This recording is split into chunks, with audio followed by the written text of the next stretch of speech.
Hello बच्चों, कैसे हैं आप सब? I hope you all are fine.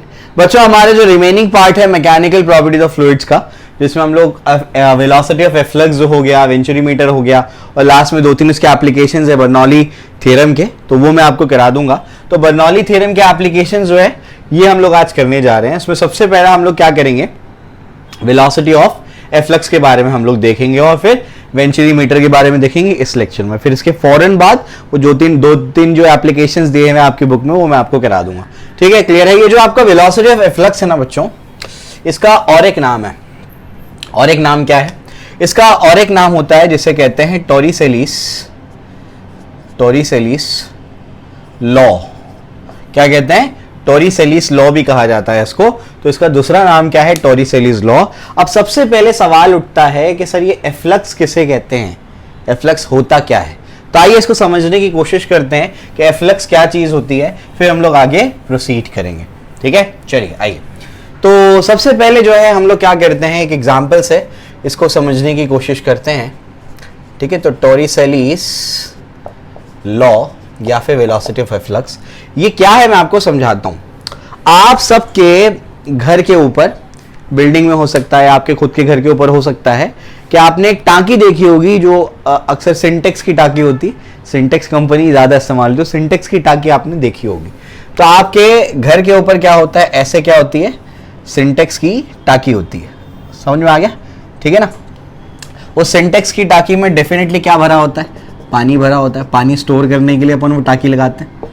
समझ में आ गया? क्लियर है? तो ऐसे अपन ने क्या कर दिया, एक सिंटेक्स की टांकी ले ली और सिंटेक्स की टांकी में क्या कर दिया है, पानी भरा हुआ है। यहाँ से अपन ने क्या किया होगा, कोई पाइप वगैरह लगाया होगा, ये नीचे पानी आए, मोटर से ऊपर जाए और क्या हो जाए, सिंटेक्स की टांकी में वो भर जाए। उसके बाद क्या, उसके बाद यहाँ से अगर आप क्या कर देते हो, यहाँ से आप थोड़ा सा एक होल कर देते हो, ओरिफिस कहते हैं उसको। क्या कहते हैं? ओरिफिस। तो अगर यहाँ से आप क्या करते हो, ओरिफिस बना देते हो। ओरिफिस यानी छोटा सा होल बना देते हो, तो पानी इसमें से क्या होगा, ऐसे बाहर निकलेगा, पानी बाहर निकलेगा। तो पानी जो बाहर निकल रहा है, वो पानी का जो आउटफ्लो है वो कितनी वेलोसिटी से निकल रहा है, या कितनी वेलोसिटी से हो रहा है? बात समझ में आ रही है? तो हम ये जानना चाहते हैं कि जो पानी इसमें से बाहर निकल रहा है, वो बाहर निकलने वाले पानी की वेलोसिटी क्या है। वही क्या है, वेलोसिटी ऑफ एफ्लक्स। एफ्लक्स मतलब क्या होता है, आउटफ्लो ऑफ लिक्विड। समझ में आ गया? लिक्विड का जो आउटफ्लो है उसी को क्या कहते हैं, एफ्लक्स कहते हैं। और जो है जिस वेलोसिटी से एफ्लक्स बाहर निकलेगा, आज हम लोग वो डिटरमाइन करने वाले हैं। बात समझ में आ गई? क्लियर है? तो ये फंडा है इसके पीछे का। तो ये मैं आपको अब समझाने की कोशिश करूंगा कि क्या है ये, कैसे ये काम करता है, कैसे हम लोग निकालेंगे इसको। यहाँ से ऐसे भी निकाला जा सकता है, लेकिन आपकी बुक में जो डायग्राम दिया है, टेक्स्ट बुक में जो डायग्राम दिया है, मैं वही कराता हूँ। डेरिवेशन रिजल्ट सभी का सेम है, चाहे आप सीबीएसई से करो, चाहे आप स्टेट बोर्ड का करो, रिजल्ट सबका सेम आने वाला है। तो मैं आपको क्या करता हूँ, वो जो डायग्राम आपकी बुक में दिया है वो आपको बताता हूँ। ठीक है, तो प्रैक्टिकल एप्लीकेशन है इसका, ये बड़े काम की चीज है ये। तो अपने घर पे जो टांकियां लगी हुई होती हैं, या कोई कंटेनर अगर हमारे पास है, उस कंटेनर में अगर कोई फ्लूइड भरा हुआ है और अपन ने एक छोटा सा वहां पर एक होल बनाया है, तो ये जो अपना यहाँ पर जो अपना फ्लूइड है, ये फ्लूइड ऐसे, ये जब इससे बाहर निकलेगा, तो अगर ये बाहर निकलेगा तो कितनी वेलोसिटी से बाहर निकलेगा, वो अपने को क्या करना है, निकालना है। समझ में आया? क्लियर है? चलो भाई, अब यहां पर क्या करूंगा मैं, ध्यान से सुनना। एक मिस्टेक कर दी है बुक में, बुक ने कंटेनर को ऐसे ओपन नहीं किया है और उसने बोल दिया यहां पर जो लग रहा है वो कौन सा प्रेशर है, एटमॉस्फेरिक प्रेशर लग रहा है, उसने ऐसा बोल दिया है। समझ में आ गया? तो अपने को ये मानना पड़ेगा कि ऊपर क्या है, ये ओपन कंटेनर है, ऊपर क्या लग रहा है, एटमॉस्फेरिक प्रेशर। क्या बंद कंटेनर का नहीं निकाल सकता, उसका भी निकाल सकते, कोई दिक्कत नहीं है। समझ में आ गया? क्लियर है? तो अभी तो फिलहाल ये ओपन कंटेनर है, तो यहां पर अगर एटमॉस्फेयर आकर के प्रेशर एक्सर्ट करेगा, तो यहां पर ये जो है आपका, ये जो है आपका इतने हिस्से पे, यहां पर भी तो क्या करेगा, इधर पे भी तो एटमॉस्फेरिक प्रेशर ही लग रहा होगा। क्यों? एयर आकर के यहां पे भी तो क्या करेगी, प्रेशर लगाएगी ना, तो एटमॉस्फेरिक प्रेशर यहां पर भी लग रहा होगा। यानी ये पॉइंट को आप लोग क्या बोल दो, 1 बोल दो, और ये पॉइंट को आप लोग क्या बोल दो, 2 बोल दो। 1 और 2 दोनों पे प्रेशर क्या है, P0 ही है। दोनों पे क्या प्रेशर है, P0। और इसमें से जो आपका एफ्लक्स बाहर आ रहा है, ये एफ्लक्स जो है आपका v वेलोसिटी से बाहर आ रहा है, ये हम लोगों को निकालना है। बात समझ में आ रही? क्लियर है? तो ये अपने को यहां पर निकालना है। अब क्या, इसमें अपने को क्या करना है, बर्नौली की इक्वेशन लगानी है। बर्नौली की इक्वेशन कहां लगाते हैं, मैंने आपसे कहा था कि जब भी कहीं पर फ्लूइड फ्लो हो रहा है किसी पाइप के अंदर, ये भी जो एक बड़ा सा पाइप है, फिर आगे जाके पाइप का मुंह छोटा हो जाता है, यानी एरिया कम हो जाता है। तो बिल्कुल वैसे ही जब भी किसी पाइप से फ्लूइड फ्लो हो रहा है तो वहां पर क्या लगा सकते हैं, बर्नौली इक्वेशन। बर्नौली प्रिंसिपल अगर आप लगा देंगे तो बर्नौली प्रिंसिपल कहां लगता है, एक ही स्ट्रीमलाइन के 2 पॉइंट्स पे लगता है। ध्यान देना क्या बोल रहा हूं मैं, एक ही स्ट्रीमलाइन के 2 पॉइंट्स पे लगता है। तो यहां पर क्या किया है आपकी टेक्स्ट बुक में, उसने ऐसे स्ट्रीमलाइन बताया, बिल्कुल सही है, ऐसी स्ट्रीमलाइंस होती है इसमें। समझ में आ गया, कोई भी 2 स्ट्रीमलाइन कभी भी इंटरसेक्ट नहीं करती हैं, ध्यान रखिएगा इसका। समझ में आ गया, क्लियर है। ऐसे ये स्ट्रीमलाइंस है, उसके बाद ये ऐसे, उसके बाद ये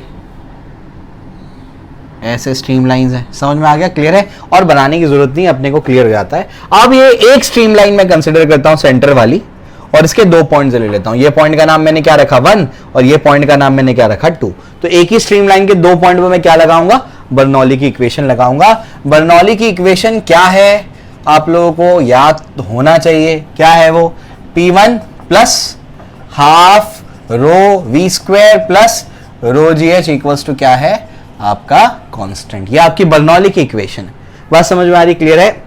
ये बर्नौली की इक्वेशन है, और ये हमेशा किसी भी स्ट्रीमलाइन के 2 पॉइंट पे क्या होगा, कांस्टेंट होगा। बताया था मैंने, किसी भी स्ट्रीमलाइन के 2 पॉइंट पे ये तीनों एनर्जी का सम क्या होगा, कांस्टेंट होगा, बताया था मैंने आपको। ठीक है, यहां पर ये जो 1 वाले पॉइंट पे, यहां पर जो एरिया है, इस एरिया को A1 मानेंगे, और ये वाले एरिया को क्या मानेंगे, A2 मानेंगे। ध्यान रखना यहां पर, समझ में आ गया। अब जो है ये जिस वेलोसिटी, जैसे ये देखो पानी बाहर निकल रहा है, मतलब ये जो लिक्विड का सरफेस है ये भी नीचे आएगा। तो कितनी वेलोसिटी से नीचे आएगा, ये v1 वेलोसिटी से नीचे आ रहा है, और पानी मान लो v2 वेलोसिटी से बाहर निकल रहा है।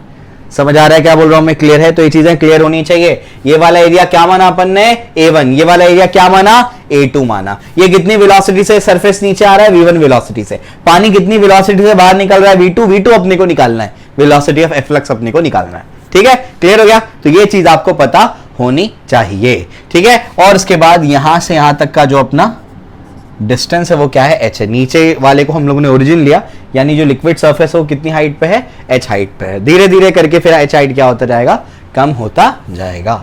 ठीक है ना, क्लियर है। अब क्या, applying Bernoulli equation on 1 and 2। समझ में आ गया। यहां पर प्रेशर अभी P1 बोलना, और यहां पर प्रेशर क्या बोलना, P2 बोलना। ठीक है, 1 और 2 वाले पॉइंट पे अपन क्या करेंगे, बर्नौली इक्वेशन लगाएंगे। तो बर्नौली इक्वेशन तो अपने को पता ही है क्या है वो, P plus half rho v square plus rho ji h equal to constant. तो 1 वाले पे P1 होगा, रो आगे क्या है, आगे है हाफ रो, 1 वाले पॉइंट पे वेलोसिटी क्या है, v1 का स्क्वायर। लिक्विड की डेंसिटी तो रो ही मानी है, एक ही डेंसिटी का लिक्विड है, प्लस क्या हो जाएगा रो जी, और हाइट क्या है h। 1 वाले की हाइट कितनी है, h हाइट है, इज इक्वल्स टू। अब क्या होगा, 2 वाले पे लगाएंगे, ये 2 वाले पॉइंट पे लगाएंगे। तो 2 वाले पे प्रेशर क्या है, P2 प्लस हाफ रो, 2 वाले की वेलोसिटी क्या है, v2 का स्क्वायर, प्लस रो जी, 2 वाले की हाइट क्या है। अरे इसी को ओरिजिन माना है भैया, जब इसी को ओरिजिन माना है तो हाइट को क्या लेंगे आप, 0 लेंगे।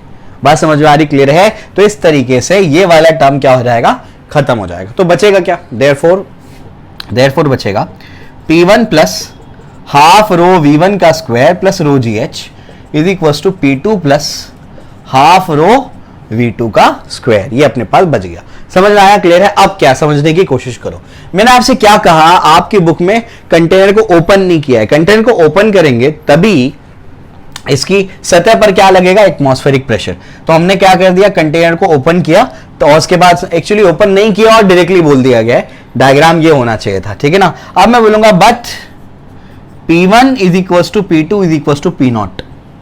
P1 पे भी एटमॉस्फेरिक प्रेशर लग रहा है, और एयर यहां पर भी ऐसे प्रेशर एक्सर्ट कर रही होगी, बिल्कुल स्टार्ट में बताया था मैंने। तो ये दोनों के दोनों क्या है, P0 है। तो P1 भी P0 है, ये भी P0 है, तो P0 क्या हो जाएगा, कैंसिल हो जाएगा। तो देयरफॉर बचेगा क्या, हाफ रो V1 का square plus rho ji H is equal to half rho V2 का स्क्वायर। समझ में आया, क्लियर है। उसके बाद क्या कर सकते हैं, यहां से रो को कॉमन ले लो, रो सब में से कैंसिल हो गया। समझ में आया, क्लियर है। अब बचता ही क्या है, कुछ नहीं बचा, बहुत आसान है। आई होप आपको क्लियर हो गया होगा।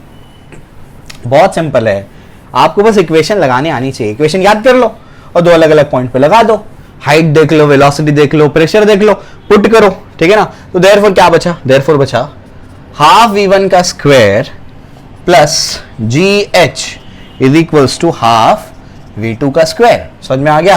पूरे इक्वेशन को 2 से मल्टीप्लाई कर दो, 2 से मल्टीप्लाई करोगे तो बताओ क्या होगा, जैसे 2 से मल्टीप्लाई करो ये 2 कैंसिल हो जाएगा, v1 का स्क्वायर 2gh और ये क्या हो जाएगा v2 का स्क्वायर। तो देयरफॉर अपने पास क्या आया समझने की कोशिश करो, v2 का स्क्वायर क्या आ रहा है अपने पास, v2 का स्क्वायर आ रहा है, ध्यान से देखने का, v2 का स्क्वायर इज इक्वल टू क्या मिल रहा है v1 का स्क्वायर प्लस 2gh। इसको पहले लिखा, इसको बाद में लिखा, एक ही बात है। नाउ अब समझने की कोशिश कर रहा, इसको मैं क्या कह रहा हूं, ए दे दे रहा हूं, 1 नहीं दे रहा हूं क्योंकि 1 यहां पर मार्क किया हुआ है, इस वजह से 1 नहीं दे रहा हूं। अब क्या, मैंने आपको एक इक्वेशन सिखाई थी, उस इक्वेशन को क्या कहते हैं, उस इक्वेशन को कहते हैं इक्वेशन ऑफ कंटिन्यूटी। क्या बताया था, जितना पानी आएगा उतना पानी जाएगा, यही सिखाया था मैंने, है ना। चलो भाई, तो नाउ हम लोग यहां पर भी तो इक्वेशन ऑफ कंटिन्यूटी लगा सकते हैं, ए और बी वाले पॉइंट पे, यानी 1 और 2 वाले पॉइंट पे। समझ में आ गया, 1 और 2 वाले पॉइंट पे इक्वेशन ऑफ कंटिन्यूटी लगाएंगे, तो by equation of continuity. Equation of continuity क्या बताया था मैंने आपको,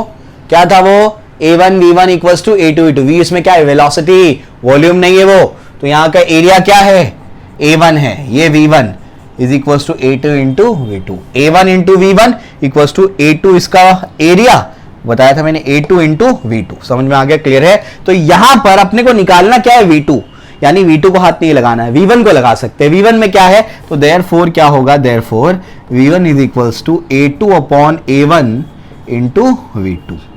ये अपने पास क्या आ गया, v1 आ गया। ठीक है, अब इसकी जरूरत नहीं, अब इसको क्या करते हैं, रब कर देते हैं। ठीक है, क्लियर हो गया, आ जाओ। अब क्या हो जाएगा, ये जो आपके पास a आया या b आया, b को क्या करते हैं, a में पुट कर देते हैं। जैसे b को a में पुट करेंगे तो क्या होगा, देयरफॉर समझने की कोशिश करो, b को a में पुट करेंगे तो v2 का square is equal to v1 का स्क्वायर क्या होगा, a2 upon a1 the whole square into v2 का स्क्वायर प्लस क्या हो जाएगा 2gh। ये समझ में आ रहा है क्या बोल रहा हूं मैं, क्लियर है। तो अपन ने क्या कर दिया, v1 स्क्वायर की जगह पर इसका स्क्वायर कर दिए, a1/2 the whole square into v2 का स्क्वायर। अब नाउ अगर आप गौर से देखेंगे तो a2 बहुत छोटा है, a1 बहुत ही बड़ा है। हम लोग बोलेंगे यहां पर but a2 is very very greater than a1, therefore a1 can be neglected. a1 को क्या कर सकते हैं, निग्लेक्ट कर देते हैं। अगर इसको निग्लेक्ट कर देंगे तो ये पूरा टर्म ही क्या हो जाएगा, 0 हो जाएगा। तो देयरफॉर हम लोग इसको क्या कर देंगे, देयरफॉर हम लोग इसको निग्लेक्ट कर देंगे, तो v2 स्क्वायर क्या बचेगा, ये पूरा टर्म चला गया। समझ आ रहा है क्या बोल रहा हूं मैं, a2 बहुत ही बड़ा है और a1 बहुत ही छोटा है, तो उसका आंसर क्या होगा, बिल्कुल 0.0 समथिंग समथिंग समथिंग। तो इसको क्या कर सकते हैं, निग्लेक्ट कर सकते हैं। समझ में आ गया। तो इसको इज इक्वल टू क्या बोलूंगा मैं, ध्यान से सुनना, इसको ये वाला टर्म निग्लेक्ट हो गया तो बचा क्या, बचा 2gh। तो therefore v2 is equal to under root of 2gh। समझ में आ गया, सॉल्व तो वहीं हो गया था, लेकिन ये बस ये v1 को हटाना था, तो इस वजह से अपन ने क्या किया, ये पूरी कहानी देखी। समझ में आ गया, क्लियर है। तो a2 बहुत ही बड़ा है एज कंपेयर टू a1, इस वजह से ये वाला पूरा टर्म क्या हो जाएगा, निगलेक्ट हो जाएगा। समझ में आ गया, वैल्यू पुट करके देख लेना। समझ में आ गया, क्लियर है। तो पुट करके देखोगे तो तुमको समझ में आ जाएगा कि बहुत ही छोटा वैल्यू उसको निगलेक्ट किया जा सकता है। ठीक है, क्लियर हो गया। चलो भाई, तो ये अपने को समझता है, ये आ गया आपका क्या, वेलोसिटी ऑफ एफ्लक्स। क्या आ गया आपका, ये वेलोसिटी ऑफ एफ्लक्स। एफ्लक्स की वेलोसिटी आपकी आ गई, बात समझ में आ गई, क्लियर है। तो इस तरीके से इसको सॉल्व किया जा सकता है। रेंज का भी एक फॉर्मूला होता है, रेंज का वो क्या है, वो भी थोड़ा सा मैं आपको बता देता हूं। वो एक्स्ट्रा है, वो बेसिकली आपके स्टेट बोर्ड में तो नहीं दिया है, लेकिन एंट्रेंस के क्वेश्चन में आपको काम आएगा, तो आपको बता देता हूं रेंज कैसे निकालते हैं। आई होप ये आपको क्लियर हो चुका होगा। अब हम लोग क्या करेंगे, रेंज के ऊपर जाएंगे। वो एक्चुअली जो आपकी बुक में डायग्राम दिया है ना, वो सिर्फ वेलोसिटी ऑफ एफ्लक्स के लिए ही काम आ सकता है, लेकिन जो मैं आपको डायग्राम कराता तो वो दोनों के लिए काम आ जाता है। लेकिन अब कोई बात नहीं, मैं आपकी बुक के डायग्राम को ही थोड़ा सा अभी देखो कैसा ट्विस्ट करता हूं, उसमें खुद ब खुद आप रेंज निकाल लेंगे उसकी। ठीक है, रेंज क्या है मैं आपको समझाता हूं। कैसे डायग्राम था, ऐसे डायग्राम था हमारा, है ना, ऐसे डायग्राम था, ये ऊपर से भी बंद कर लिया। समझ में आ गया क्या बोल रहा हूं मैं, क्लियर है। इसके अंदर क्या भरा हुआ था आपका, फ्लूइड भरा हुआ था, मान लो पानी भरा हुआ था। अब आप क्या करो, ये जो है ऐसे इसको रोटेट कर दो, ऐसे रोटेट कर दो, ऐसे घुमाओ और घुमा करके इसको ऐसे बैठा दो। ये ऐसे बैठा दिया तुमने, ऐसे कुछ हो गया। समझ में आ गया। अभी भी इसके अंदर क्या भरा हुआ है, फ्लूइड भरा हुआ है, और यहां से अब क्या हो रहा है, आपका फ्लूइड बाहर आ रहा है। समझ आया, ऐसे इसको घुमा दिया मैंने, घुमा दिया। अब जब फ्लूइड इसमें से बाहर आएगा, कुछ वेलोसिटी v2 से आ रहा है मान लो, तो यहां से यहां तक जब ये गिरेगा तो आप गौर से देखो तो ये प्रोजेक्टाइल मोशन है, क्या ये प्रोजेक्टाइल मोशन। तो यहां से यहां तक का डिस्टेंस क्या कहलाता है, रेंज कहलाता है। तो ये रेंज आपको अब निकालनी है। समझ आ गया, क्लियर है। तो कोई नया डायग्राम बनाने की जरूरत नहीं है, आप ही के डायग्राम को मॉडिफाई करके बता दिया मैंने। अब ये रेंज कैसे निकालोगे तुम, वेलोसिटी तुमको पता है, रेंज निकालने का फॉर्मूला क्या होता है, रेंज निकालने का फॉर्मूला होता है आपका वेलोसिटी या स्पीड इनटू टाइम। समझ में आया क्या होता है, स्पीड इन टाइम। स्पीड तुमको पता है, और यहां से यहां तक गिरने का टाइम कितना होता है तुमने काइनेमेटिक्स में सीखा है, t = 2h/g। समझ आया, क्लियर है। तो याद रखना अभी यहां पर ये वाली हाइट अलग है, समझ आ गया, क्लियर है। यहां पर ये चीज की हाइट क्या लिया था बताओ अपन ने, ये हाइट ली हुई थी यहां पर। समझ आ रहा है क्या बोल रहा हूं मैं, ठीक है ना। तो ध्यान रखना है आपको अभी, ठीक है। अभी आपको कौन सी हाइट लेनी पड़ेगी, ये वाली, इसको h' बोल दो। क्या बोल दो उसको, h' बोल दो, क्लियर हो गया, ठीक है ना। अब ये वाली हाइट को मैं क्या बोलूंगा, h बोलूंगा, समझे, क्लियर हो गया। इसको क्या बोलूंगा, h बोलूंगा, और ये वाली क्या है आपकी h' हाइट है। तो उसके हिसाब से मैं आपको जल्दी से रेंज निकाल के बता देता हूं। समझ में आ गया। स्कूल के एग्जाम के लिए नहीं करना है, बोर्ड एग्जाम में नहीं आएगा तुमको, एंट्रेंस वाले बच्चों के लिए बता रहा हूं मैं, और सीबीएसई वाले बच्चों के लिए। तो रेंज का फॉर्मूला क्या होगा, स्पीड इनटू टाइम। स्पीड क्या है, स्पीड आपको क्या मिली अभी, स्पीड आपको मिली √2gh इनटू टाइम आपका क्या है, टाइम है 2h' डिवाइड बाय g। दोनों रूट में है तो एक रूट में लिख सकते हैं 2gh इंटू क्या हो जाएगा 2h' डिवाइड बाय g। यहां पर g और g कैंसिल हो जाएगा, क्या हो जाएगा, g और g कैंसिल हो जाएगा, 2 और 2 बाहर जाएगा, अंडर रूट ऑफ क्या होगा h इंटू h डैश। समझ में आया, क्लियर है। तो h क्या है, ये जो आपका ओरिफिस है उसके ऊपर वाली हाइट, h डैश क्या है, ओरिफिस के नीचे वाली हाइट। समझ आ गया, क्लियर है। इससे आप क्या निकाल लेंगे, अपनी रेंज निकाल लेंगे। समझ आया, क्लियर है। मैक्सिमम रेंज वगैरह भी निकाल सकते हैं, लेकिन अननेसेसरी लंबा हो जाएगा वो, तो उसको भी रहने देते हैं। कई क्वेश्चंस में आएगा, जेईई के सवाल करेंगे तो उसमें मैं आपको बता दूंगा। क्लियर हो गया, चलो भाई। तो ये तो मैंने आपको समझा दिया कैसे डिराइव करते हैं इसको। अब इसके बाद आपको वेंचुरी मीटर मुझे बताना है, और बहुत कंफ्यूजन होता है बच्चों को उसके अंदर, मैं बताता हूँ क्या है, मत फिक्र करो, बहुत ईजी है वो, ठीक है। चलो भाई, तो ये तो अपने को समझ में आ गया, ये एफ्लक्स क्या होता है, आउटफ्लो होता है, और एफ्लक्स की स्पीड या वेलोसिटी अपन ने निकाल लिया, वेलोसिटी ऑफ एफ्लक्स, और इसी को क्या कहते हैं, टॉरिसेलीज लॉ भी कहते हैं, ठीक है। सेकेंड पार्ट पे चलते हैं। सेकेंड पार्ट क्या है, अभी अपने को सीखना है वेंचुरी मीटर। ये वेंचुरी मीटर क्या होता है, वेंचुरी मीटर एक ऐसा डिवाइस होता है जो आपको क्या बताता है कि कोई पाइप में अगर कोई फ्लूइड फ्लो हो रहा है तो उसकी स्पीड कितनी है। समझ में आ गया, या फिर आपको रेट ऑफ फ्लो का अंदाजा देता है। रेट ऑफ फ्लो तो नहीं निकाल के दिया आपकी टेक्स्ट बुक में, स्पीड निकाल के दिया, उसी से एक स्टेप आगे रेट ऑफ फ्लो भी निकाला जा सकता है। समझ में आ गया। तो device used to measure the speed of fluid in a pipe, ठीक है। एक ऐसा डिवाइस जो क्या होता है, आपके पाइप में कितना स्पीड से फ्लूइड फ्लो हो रहा है वो आपको मेजर करके देता है। समझ में आ रहा है, क्लियर है। तो वेंचुरी मीटर जो है ये आपका काम करेगा। अब मैं आपको समझाता हूं बेसिकली वेंचुरी मीटर कैसे काम करता है, क्या काम करता है, अभी मैं आपको समझाता हूं। ये जो ऐसा है वेंचुरी मीटर जिसमें हर बच्चे को कंफ्यूजन होता है, टीचर इसको प्रॉपर्ली एक्सप्लेन नहीं करता है तो बच्चे के दिमाग में कंफ्यूजन रहता है, डेरिवेशन में, बच्चा डेरिवेशन में गड़बड़ करता है। समझ में आ गया। मैं एक एक चीज पूरा डिटेल में बताऊंगा आपको, और कुछ कुछ यहाँ पर गलती भी कर देते हैं, वो बता देंगे कैपिलरी रिएक्शन की वजह से पानी ऊपर चला गया, जबकि वैसा नहीं होता है, वो होता है आपके बर्नौली इक्वेशन के अकॉर्डिंग। मैं समझाता हूँ क्या चीज है, अभी समझाता हूँ, ठीक है। तो सबसे पहले क्या करना है, सबसे पहले वेंचुरी मीटर का डायग्राम समझना है कि वेंचुरी मीटर में क्या क्या चीजें होती हैं, ठीक है ना। चलो भाई, डायग्राम समझाता हूँ वेंचुरी मीटर का मैं, ठीक है। बर्नौली इक्वेशन भी आपको याद होनी चाहिए, अभी मैं आपको बताता हूँ, याद कर लो बर्नौली इक्वेशन, बड़े काम की चीज़ है वो, ठीक है। चलो, तो ये आपके पास ऐसा है, फिर एक ऐसा पाइप है। समझ में आ गया, बिल्कुल सिंपल डायग्राम बना करके दे रहा हूँ मैं, समझ में आया, क्लियर है। तो इस तरीके से आपके पास है, ये आपके पास क्या है, एक ऐसे कोन है, इसको बोलते हैं कन्वर्जेंट कोन, उसको बोलते हैं डाइवर्जेंट कोन, इसको बोलते हैं थ्रोट। थ्रोट मतलब आपका जो गला है ना, ठीक है ना। चलो भाई, तो ये ऐसा कुछ है आपके पास, ठीक है। तो इसको मैं लिख देता हूं, ये चीज क्या है, इसको कहते हैं कन्वर्जेंट कोन। ये सब बुक में नहीं मिलेगा, एक्स्ट्रा बता रहा हूं, ठीक है, ताकि याद रहे तुमको। इसको क्या कहते हैं, इसको कहते हैं थ्रोट। इसको क्या कहते हैं, इसको कहते हैं डाइवर्जेंट कोन। क्या कहते हैं इसको, डाइवर्जेंट कोन। तो कन्वर्जेंट कोन, डाइवर्जेंट कोन और आपका थ्रोट हो गया। समझ में आ गया, क्लियर है। इसके अंदर से क्या जाएगा बच्चों, इसके अंदर से आपका फ्लूइड जाएगा, ठीक है ना। इसके अंदर से क्या जाने वाला है, इसके अंदर से आपका फ्लूइड जाने वाला है, ऐसा आपका फ्लूइड जाएगा। ठीक है, अभी मैं आपको समझाता हूँ कि क्या है।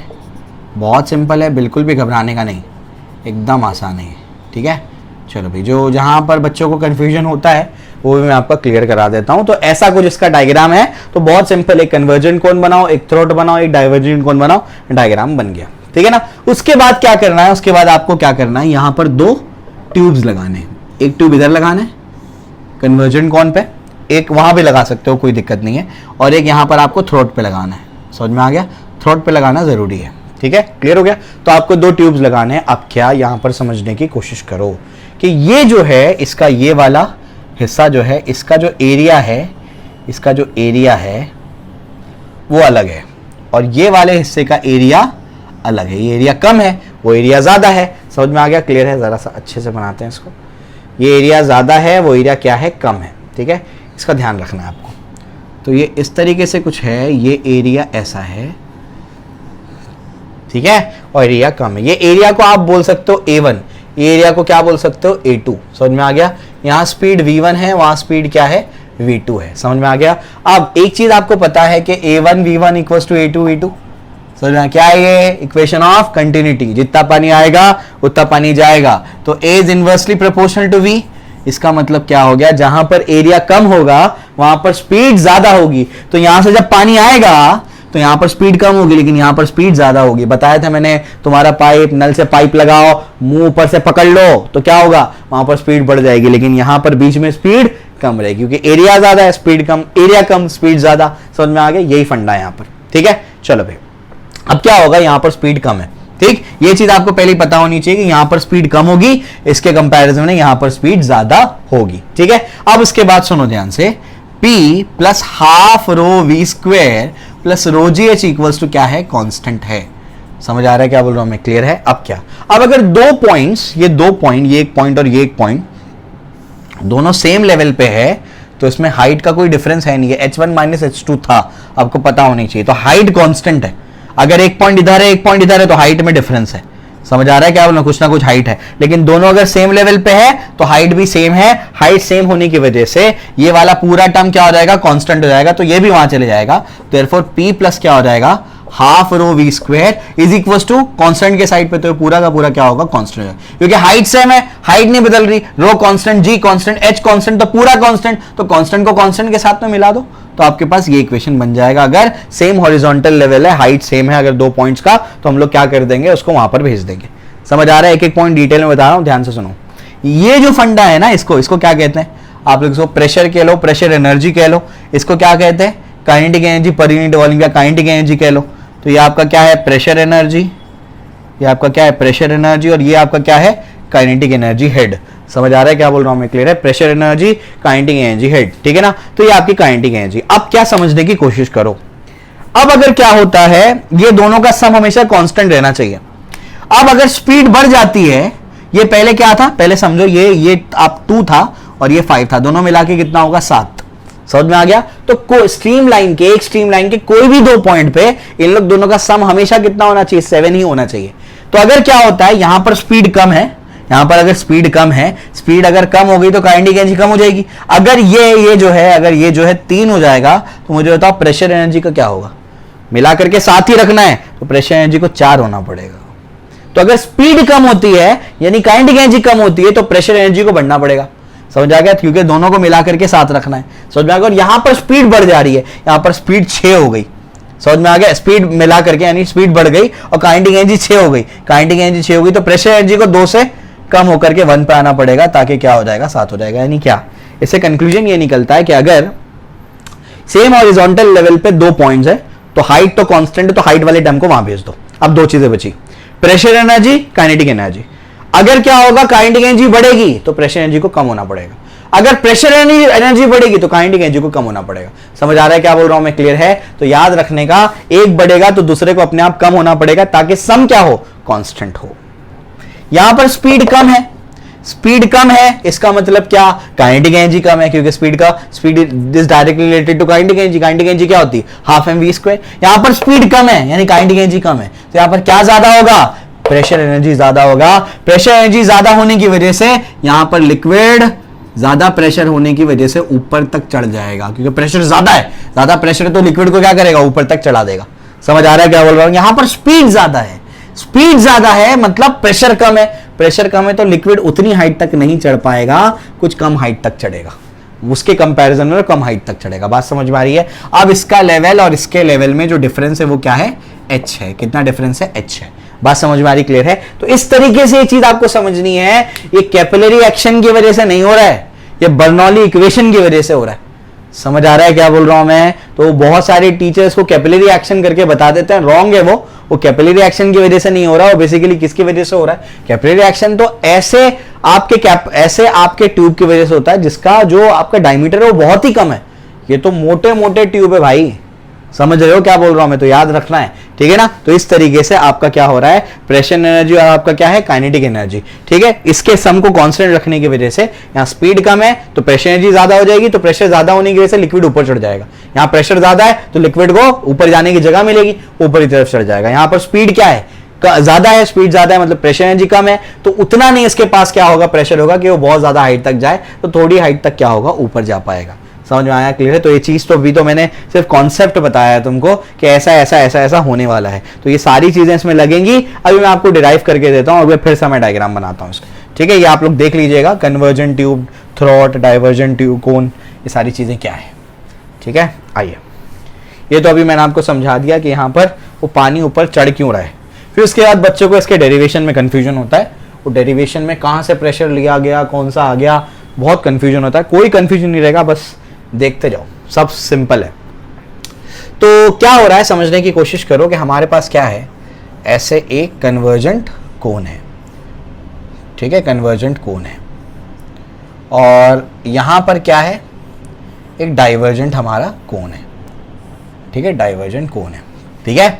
अब तुमको पता है कि इसके अंदर फ्लूइड है, तो मैं बताऊंगा नहीं ताकि मुझे जो है प्रॉपरली स्पेस मिले तुम लोग को चीजें क्लियरली बताने के लिए, ठीक है? वरना खिचड़ी हो जाएगी वो, ठीक? ये ऐसा है एक ट्यूब यहाँ लगाया हुआ है, ऐसा एक ट्यूब यहाँ लगाया हुआ है, ठीक है? क्लियर हो गया? अब अपन ने दो जगह ट्यूब लगा दिया, यहाँ तो लगाना ही है, एक यहाँ भी लगा सकते हो, तुम्हारी मर्जी है, ठीक है? क्लियर हो गया? मैंने क्या कहा, इसमें बहुत ज्यादा हाइट तक क्या हो जाएगा, मतलब उसके कंपैरिजन में ज्यादा हाइट तक फ्लूइड चढ़ जाएगा, इसमें उतना नहीं चढ़ेगा, थोड़ा ही चढ़ेगा। समझ में आ गया? क्लियर है? तो और ये दो लेवल का जो डिफरेंस है, और ये दोनों डिफरेंस को अपन ने क्या बोला है, इसको h अपन ने बोला है। समझ में आ गया? तो दोनों के लेवल में जो डिफरेंस है वो कितना है, h हाइट का डिफरेंस है। समझ में आ गया? क्लियर है? अब क्या, यहां पर आपको एक पॉइंट लेना है, और बिल्कुल ऐसे ही एक स्ट्रीम लाइन है आपके पास, एक स्ट्रीम लाइन है आपके पास, और यहां पर आपको एक पॉइंट लेना है, दो पॉइंट्स आपको लेने हैं। समझ आ रहा है क्या बोल रहा हूं मैं? क्लियर है? तो एक पॉइंट यहां लेना है, एक पॉइंट यहां लेना है, दोनों सेम हाइट पे हैं। अब क्या करना है समझने की कोशिश करो, मैं क्या बोल रहा हूं ध्यान से देखना। अभी ये जो है आपने, ये जो वेंचुरी मीटर आपका है, इसको अपन ने इस पे रखा, किस पे रखा, किसी ग्राउंड, किसी सरफेस पे रखा, ये सरफेस है, और ये अपन ने क्या माना, अपना डेटम माना है। डेटम मतलब क्या होता है, डेटम मतलब जहां पर ऐसा लेवल जहां पर हम पोटेंशियल एनर्जी को जीरो मान लेते हैं। कौन सी potential energy, gravitational potential energy.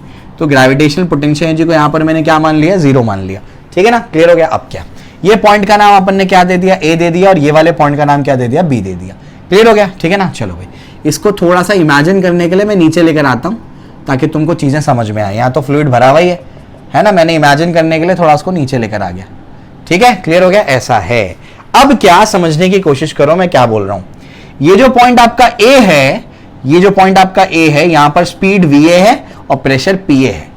ये जो पॉइंट आपका बी है, यहां पर स्पीड वीबी है और प्रेशर पीबी है। समझ आ रहा है? क्लियर हो गया? तो याद रखना, और इसका एरिया तो मैंने बता दिया, इसका एरिया क्या बोलोगे, ए ऑफ ए, इधर पे एरिया क्या बोलोगे, ए ऑफ बी, है ना? यहां पर एरिया ए ऑफ बी और यहां पर पूरा एरिया क्या होगा, ए ऑफ ए, ठीक है? अब समझने की कोशिश करो कि मैं क्या कर रहा हूं। अब मैं लगाऊंगा ए और बी पे क्या, Bernoulli equation, Bernoulli equation use कर रहा हूं मैं। ए और बी एक ही स्ट्रीमलाइन के दो पॉइंट है, एक ही स्ट्रीमलाइन के दो पॉइंट पे क्या लगा सकते हैं, बर्नौली इक्वेशन। बर्नौली इक्वेशन क्या बोलता है बताओ जरा, क्या बोलता है Bernoulli equation, P plus half rho v square plus क्या होगा, rho ji h equal to क्या होगा, कांस्टेंट होगा। बात समझ में आ रही? क्लियर है? अब हम लोग लगा रहे हैं ए और बी पे, तो पहले मैं क्या लगाऊंगा, ए पे लगाऊंगा, तो पी ए प्लस क्या होगा, हाफ रो तो डेंसिटी तो सेम है, वी ए का square plus rho ji H. A कितनी हाइट पे है, जो भी हाइट होगी यहां से यहां तक की हाइट अपन क्या मान लेते हैं, x मान लेते हैं। कितनी हाइट मान लेते हैं, ग्राउंड से x मान लेते हैं। तो रो जी ए की हाइट क्या है, x है, ठीक है। उसके बाद क्या, उसके बाद यहां पर अब b पे लगाएंगे, b पे लगाएंगे तो क्या होगा, ये पी बी का प्रेशर प्लस क्या होगा, हाफ रो वीबी का स्क्वायर प्लस रो जी। जब ये x हाइट पे है तो ये भी क्या होगा, x हाइट पे ही होगा, क्योंकि दोनों सेम लेवल पे है। ध्यान से देखो, a और b दोनों सेम लेवल पे है, तो अगर ये x हाइट पे है डेटम से तो ये भी क्या होगा, x हाइट पे होगा डेटम से, तो ये भी क्या होगा, रो जी x। ये दोनों खत्म हो गए। समझ आया, क्लियर हो गया। सबसे पहला काम तो ये क्लियर कर दिया मैंने तुम्हारा। अब देयरफॉर क्या हो जाएगा, therefore P A plus half rho V A का square is equals to P B plus half rho V B का स्क्वायर। समझ में आया, क्लियर है। तो ये मैंने आपके लिए करके दे दिया। अब क्या, इसके बाद अब मैं क्या करूंगा, यहां पर जो आपका पी ए और पी बी एक साइड पे कर लूंगा, उसको एक साइड पे कर दूंगा। तो देयरफॉर क्या हो जाएगा, P A minus P B is equals to क्या हो जाएगा, हाफ रो वीबी का square minus half rho V A का स्क्वायर। ये अपने पास आ गया है, यहां तक अपने को बात समझ में आती है, ठीक है ना, क्लियर हो गया, ये अपने को क्लियर हो जाता है। अब क्या, आगे बढ़ते हैं। यहां से हाफ रो को कॉमन ले सकते हैं, देयरफॉर क्या हो जाएगा, P A minus P B is equal to क्या हो जाएगा, हाफ रो, क्या हो जाएगा ये, हाफ रो, ये क्या हो जाएगा, वीबी का स्क्वायर माइनस वी ए का स्क्वायर। ये अपने पास आ गया। अब इसके बाद क्या है बच्चों, इसके बाद क्या है, आइए मैं आपको समझाता हूं। ध्यान से देखिएगा अब मैं क्या कर रहा हूं, ध्यान से देखिएगा। इसको अपन जो है अभी 1 दे देते हैं। क्या दे देते हैं, 1 दे देते हैं। अब देखना ध्यान से मैं क्या कर रहा हूं। एक अगर आपके पास कोई लिक्विड कॉलम है, ध्यान से सुनो, एक लिक्विड कॉलम है और इस लिक्विड कॉलम के ये वाला पॉइंट है आपका 1 और ये वाला पॉइंट है आपका 2। इन दोनों में प्रेशर डिफरेंस कैसे लिखोगे, बताया था मैंने। बॉडी फोर्स क्या है, नीचे, बॉडी फोर्स के डायरेक्शन में जाओगे तो प्रेशर बढ़ता है। तो P2 minus P1 is equal to क्या होगा, रो जी एच। इनकी हाइट क्या है, h, लिखना सिखाया था मैंने। तो यहां पर भी देखो लिक्विड कॉलम नजर आ रहा है और यहां पर भी लिक्विड कॉलम नजर आ रहा है, तो क्यों ना इनके लिए लिखा जाए। आइए इनके लिए लिखते हैं। अभी आपको समझाता हूं मैं क्या है। ये नहीं समझा पाता है टीचर, बड़ा कंफ्यूज होकर रह जाता है बच्चा इसमें, ठीक है। तो यहां से ये वाला पॉइंट जो है दिख रहा है आप लोगों को, ये वाला पॉइंट जो है, हाँ ये वाला पॉइंट जो है, इस पे जो प्रेशर लग रहा है ना बच्चों, वो कितना लग रहा है, पी नॉट लग रहा है। क्यों, एटमॉस्फेयर से वो क्या है, ओपन है, तो वहां पी नॉट लग रहा है। यहां पर प्रेशर कितना है मुझे पता है, कितना है, पी ए। तो ये दोनों में बताओ प्रेशर डिफरेंस अगर मैं लिखूंगा ये दो पॉइंट्स के बीच में, जल्दी बताओ क्या होगा, कहां ज्यादा होगा, बॉडी फोर्स यहां है तो नहीं, पी ए पे ज्यादा होगा। तो P A minus P naught is equal to क्या होगा, रो जी H1 हो जाएगा, क्योंकि इसकी हाइट टोटल कितनी मानी मैंने, यहां से यहां तक की हाइट क्या मानी मैंने, H1 मानी। समझ आया। इसके बाद ये वाला पॉइंट यहां पर क्या लगेगा, पी नॉट लगेगा, एटमॉस्फेयर से ओपन, तो एटमॉस्फेरिक प्रेशर यहां लगेगा। ये आपका बी है, तो ये दो पॉइंट्स के बीच में प्रेशर डिफरेंस बताओ कहां ज्यादा होगा, बी पे। PB minus P naught is equal to क्या होगा, रो जी H2 हो जाएगा, क्योंकि यहां से यहां तक की हाइट अपन ने क्या मानी है, इसकी हाइट अपन ने H2 मानी है। समझ में आ गया। तो इन दोनों की हाइट अपन ने क्या मान ली, H2 मान ली। समझ में आ गया, क्लियर है। अब आगे बढ़ते हैं, आगे क्या है, यहां तक तो अपने को समझ में आ गया ना। अब अपन क्या करेंगे, ध्यान से सुनना मैं क्या कर रहा हूं। ये जो दो मुझे इक्वेशंस मिली है इनको मैं सॉल्व करूंगा। P A minus P naught rho g H1 और P B minus P naught, और ये क्या होगा, रो जी H2। समझ में आया, क्लियर है। तो इस तरीके से अपने पास ये है। अब अपन क्या कर रहे हैं, ध्यान से देखो, समझने की कोशिश करो। ये हो जाएगा माइनस, ये हो जाएगा प्लस, ये हो जाएगा माइनस। समझ में आ गया, क्लियर है। ये कैंसिल हो गया, क्या बचेगा, P A minus P B is equal to क्या हो जाएगा, रो जी, और क्या हो जाएगा, H1 माइनस H2। समझे, ठीक है ना। तो अपने पास क्या आया, P A minus P B, बताओ क्या आया, रो जी, क्या आया आपके पास, रो जी H1 माइनस H2। पूरे H1 में से अगर ये H2 निकालूंगा, ध्यान से देखो, पूरे H1 में से अगर मैं ये H2 निकालूंगा तो H बचेगा। ध्यान से देखो, पूरे H1 में से अगर मैं H2 निकालूंगा तो H बचेगा। तो H1 माइनस H2 क्या है, H है। समझ आया क्या बोल रहा हूं मैं, क्लियर है। इतना सब कुछ है इसके अंदर, ये सारी चीजें छोड़ देंगे तो बच्चों को नहीं समझ में आएगा। तो P A minus P B जो मिला ना, इसको 2 दे दो। अब क्या कर दो, उसमें पुट कर देना। आई होप मैंने ये क्लियर कर दिया आपको। अब मैं इसको रब कर देता हूं, ठीक है। चलो भाई, तो इतनी सारी चीजें थी इसके अंदर, एक एक चीज डिटेल में समझाई है मैंने, कोई चीज नहीं छोड़ी है इसमें, मैंने सारी चीजें डिटेल में समझाई है। तो देयरफॉर क्या हो जाएगा, therefore P A minus P B क्या हो जाएगा, rho ji H is equal to क्या हो जाएगा, ये हो जाएगा हाफ रो वी बी का स्क्वायर माइनस वी ए का स्क्वायर। यहां पर क्या हो जाएगा, देखो ध्यान से, रो और rho cancel, therefore 2gh is equals to V B का स्क्वायर माइनस वी ए का स्क्वायर। समझ आया? क्लियर है? यहीं तक आपकी बुक में दिया हुआ है। अगर आप इसमें और थोड़े से चेंजेस करना चाहते हैं तो थोड़े से चेंजेस आप क्या कर सकते हैं वो आपको बता देता हूं मैं। वो क्या कर सकते हैं, आपको इक्वेशन ऑफ कंटिन्यूटी पता है, वो आपकी बुक में भी दिया हुआ है। इक्वेशन ऑफ कंटिन्यूटी क्या बोलेगा, ए ऑफ ए इंटू क्या होगा, V of A equals to क्या होगा, A B into V B. ये वेलोसिटी आपको पता है। तो आप अगर इसको चेंज करना चाहते हैं तो वी बी की जगह क्या लिख दोगे, A V A upon A B. और अगर वी ए को चेंज करना चाहते हो तो क्या लिखोगे, A B V B upon A of A. वैसे पुट करके आप उसको निकाल सकते हो। समझ आया? क्लियर है? तो आई होप मैंने आपको समझा दिया है पूरी तरीके से। अगर कोई पॉइंट में डाउट है तो कमेंट सेक्शन में मुझे बताना, ठीक है? वैसे मैंने पूरी कोशिश की है कि आपको समझ में आए, कोई पॉइंट मैंने मिस नहीं किया है। एक एक चीज आपको समझाई है कि वहां पर वो ज्यादा हाइट तक क्यों चढ़ा, ये कम हाइट तक क्यों चढ़ा, और उसके बाद मैंने आपको ये भी बताया है कि ये कहां से आया। ये चीज आपको मिलेगी ही नहीं कहीं पर भी। हर जगह पर टीचर डायरेक्ट कर देता है, बुक में भी डायरेक्ट दे देता है। मेरे पास इतनी किताबें हैं ना, इतनी किताबें हैं कि मेरे घर पे किताबें रखने की जगह नहीं है, इतनी बुक्स है मेरे पास। हर बुक में मैंने रेफर किया हुआ, वो डायरेक्ट लिख देते हैं इसको। लेकिन मैंने आपको एक एक चीज समझाई कि वो आया कहां से। क्लियर हो गया? ठीक है ना? तो इस तरीके से मैंने या तो आपको समझा दिया। अब अगर आपको कोई पॉइंट नहीं समझ में आया होगा तो हमको कमेंट सेक्शन में बताइए, और अपने दोस्तों के साथ में इसको शेयर करिए। और इसके बाद जो लेक्चर होगा वो होगा बर्नौली प्रिंसिपल के एप्लीकेशन का सेकेंड पार्ट। समझ में आ गया? क्लियर है? जिसमें थ्योरेटिकल एप्लीकेशंस दिए हैं वो आपको मैं बता दूंगा। बड़ा इंटरेस्टिंग है, बहुत मजा आता है। जिसमें एक एप्लीकेशन वो आपके हार्ट अटैक वाला भी है, उसको कहते हैं वेस्कुलर फ्लटर। ठीक है? वो कैसे होता है वो आपको समझाता हूं मैं, बेफिक्र रहो। तो यहां तक समझ में आ गया, कोई दिक्कत नहीं है। एक चीज बस याद रखना कि प्रेशर एनर्जी कम होगी तो काइनेटिक एनर्जी बढ़ेगी। तो उसको ऐसे भी बोल सकते हैं, अगर स्पीड बढ़ेगी तो प्रेशर कम होगा, स्पीड बढ़ेगी तो प्रेशर कम होगा, और स्पीड घटेगी तो प्रेशर बढ़ेगा। समझ में आ गया? क्लियर है? याद रखना, आगे के लेक्चर में भी काम आएगा। ठीक है? चलो, ओके, थैंक यू।